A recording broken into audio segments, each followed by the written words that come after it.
बिस्मिल्लाहिर्रहमानिर्रहीम। अस्सलाम वालेकुम नाजरीन, मैं हूं मोहम्मद बिलाल। आप देख रहे हैं बिलाल कंजू ऑफिशियल यूट्यूब चैनल। नाजरीन, आज की इस वीडियो में हम 3 बातें डिस्कस करेंगे। पहली बात यह कि अगर बवक्त बिजाई गंदम की फसल में एक बोरी SOP 50 किलो वाली डाल दी गई है तो क्या अब फोलियर पोटाश स्प्रे करना जरूरी है या रहने दें।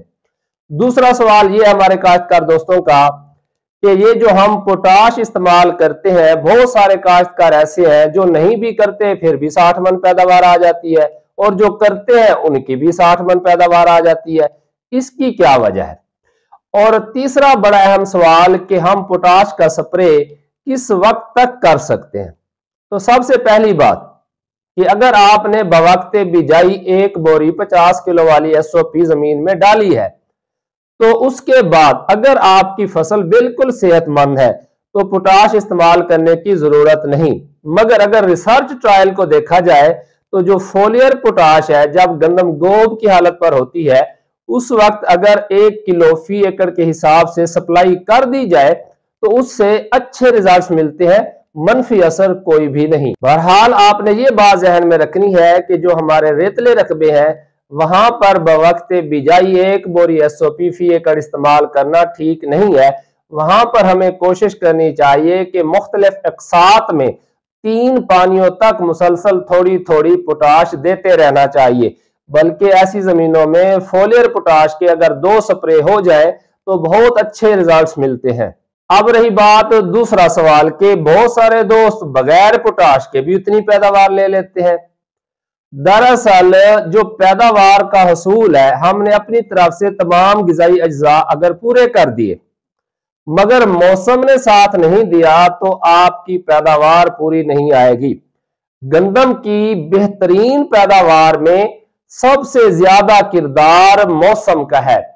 जिस स्टेज पर जिस तरह का मौसम चाहिए, अगर अल्लाह ताला की तरफ से मेहरबानी हुई और वैसा ही मौसम मिला तो हमारे ख्वाबो ख्याल में भी नहीं होता एक बोरी DAP और 1 यूरिया डालने वाले भी 60 मन पैदावार ले लेते हैं। और बाद दफा ऐसा होता है कि हमने माइक्रो न्यूट्रिएंट्स भी स्प्रे किए हुए होते हैं, 2-2 बोरी DAP भी डाली हुई होती है, और जब दाना भराई का टाइम आता है तो ऐसा मौसम तब्दील होता है कि हमारे सारे ख्वाबों पर पानी फिर जाता है। तो इसीलिए हमें जो दुनिया के असबाब है वो अख्तियार करने चाहिए, मगर साथ साथ अल्लाह ताला से हर वक्त रहम की अपील करनी चाहिए, बरकत की दुआ करनी चाहिए। होता कुछ ये है कि कुछ जमीनों में पोटाश की कमी नहीं होती, आप वहां पर पोटाश इस्तेमाल करते हैं तो आप कहते हैं जी मुझे तो कोई खास फर्क नहीं मिला, क्योंकि पौधे ने तो उतनी ही पोटाश इस्तेमाल करनी है जितनी उसकी जरूरत हो। इसके अलावा जब किसी एक न्यूट्रिएंट की ज्यादती होती है तो वो बाद दफा दूसरे न्यूट्रिएंट की जो दस्तयाबी होती है उसको भी मुतासर कर देता है, जिसकी वजह से हमें वो पूरे नतायज नहीं मिल पाते।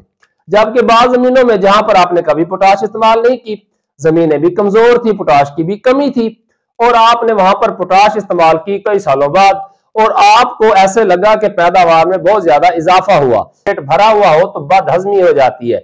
अगर आपको भूख लगी हुई हो और उस वक्त आप जो खाना खाते हैं वो आपके जिस्म का बाखूबी हिस्सा बनता है, बिल्कुल यही हाल फसल का है। इसीलिए कहा जाता है कि कम अज कम 3 सालों में 5 सालों में एक दफा अपनी जमीन का तजिया जरूर करवा ले, ताकि आपको पता तो हो कि आपकी जमीन की नेचर क्या है और आप इसे क्या इस्तेमाल कर रहे हैं।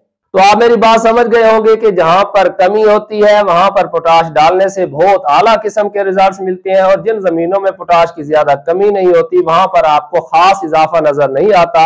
इसीलिए आप कहते हैं कि हमने पोटाश तो इस्तेमाल की मगर फायदा कोई नहीं मिला। और तीसरी अहम बात कि पोटाश का इस्तेमाल कब तक किया जा सकता है। दाने की दूधिया हालत तक आप पोटाश का इस्तेमाल कर सकते हैं। अगर सबसे बेहतर है कि जब सिट्टा अभी निकल रहा होता है उसके निकलने से पहले पहले आप पोटाश का इस्तेमाल कर लें, बोरान का इस्तेमाल कर लें तो वो ज्यादा फायदेमंद साबित होता है। उसके बाद दाने की दूधिया हालत में भी आप पोटाश का स्प्रे कर सकते हैं।